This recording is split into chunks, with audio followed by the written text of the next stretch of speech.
You show your support by turning yourselves into beacons for Palestinians to know that their justice will never die.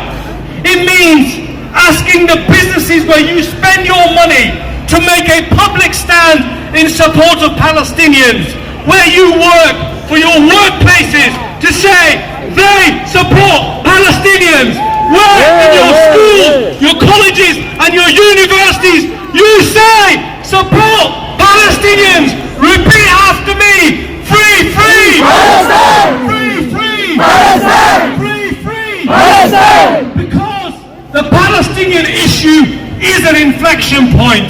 We heard the US President say that in his speech. It's an inflection point for the world, for Muslims, for Jews, for Christians, for those of faith and no faith, because justice for the Palestinians leads to peace and justice for all people.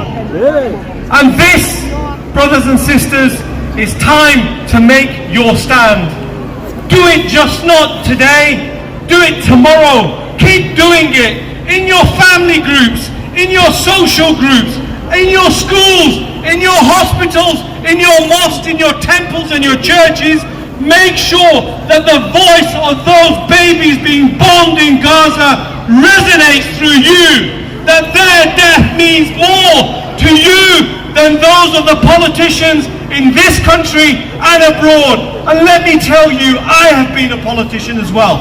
I have friends who are councillors in this very borough, and you need to strengthen them. You need to stand with them. You need to be with them so they don't feel alone.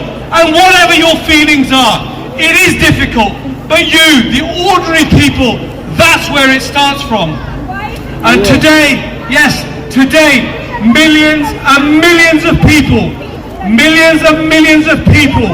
around the world, millions and millions of people around the world, as this sister is saying, are standing in unity, in unison, for those who have been suffering for 75 years of oppression and brutalization.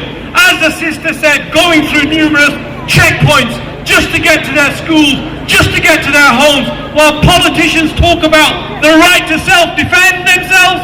What about the right of the Palestinians to have a life like we do? Will we allow this to continue? Will we allow this to continue? We're going to be beacons for the Palestinians. This war for me has been devastating. Why? Because I've had to be a reporter, trying to balance the arguments. Today, thankfully, I come here not as a reporter for my channel. I come here as a demonstrator, as a protester, as somebody who lives in this borough and sees this wonderful movement for justice across the entire world, where Jews, Muslims, Christians and people of faith and none come together and say with one voice, free, free, Palestine! Free, free, Palestine! Free, free, Palestine! And very finally, brothers and sisters, very, very finally, when we say we want justice for the Palestinians, when we say we want to free that land from the river to the sea, we talk about freeing it not just for Muslims, but for Jews and for Christians.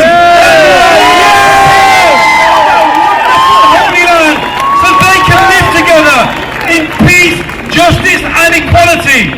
And very finally, I am a trustee of my charity called Abdullah Aid. The CEO is here today and the volunteers are here today. Our trucks are waiting on the border of Rafah to go into Gaza, and we have promised the minute that border opens, we will go in there, I will go in there, and we will deliver those Palestinians